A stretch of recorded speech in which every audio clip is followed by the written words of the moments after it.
Mismong ang pamunuan ng Bangsamoro Autonomous Region in Muslim Mindanao at Bangsamoro Transition Authority ang tumutol sa mungkahi na ihiwalay na sa Pilipinas ang Mindanao.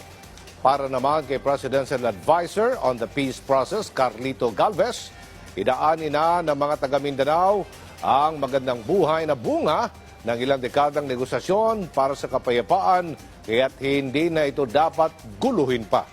Yan ang ulat ni Joy Salamatin. Daang-daang miyembro ng Moro Islamic Liberation Front at Moro National Liberation Front ang ngayoy aktibo ng miyembro ng Philippine National Police at Armed Forces of the Philippines. Bahagi ito ng integration na nakapaloob sa Comprehensive Agreement on the Bangsamoro na ilang taon ring binuno ng mga nakalipas na administrasyon hanggang maabot ang peace agreement na katanggap-tanggap sa magkabilang panig.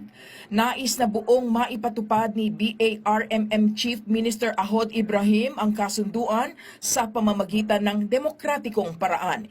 Inihayag ito ni Ibrahim matapos manawagan ng secession o pagkahiwalay ng Mindanao sa Pilipinas si dating Pangulong Rodrigo Duterte.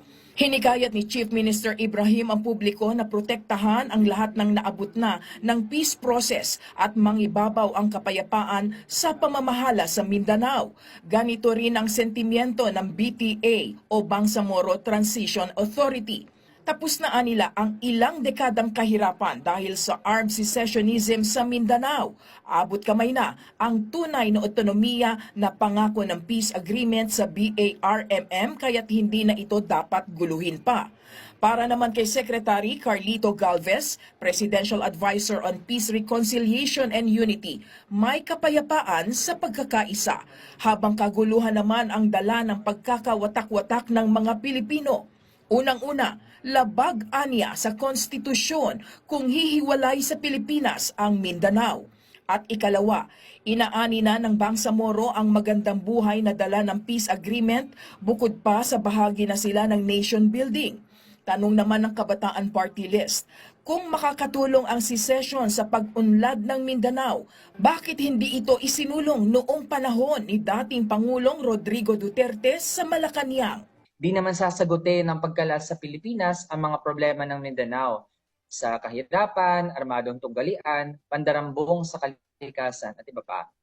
Tulad ng People's Initiative at Charter Change, ang nilulutong Mindanao Secession Plan ni Rodrigo Duterte ay pansariling pakana lamang. Joy Salamatin para sa Bayan.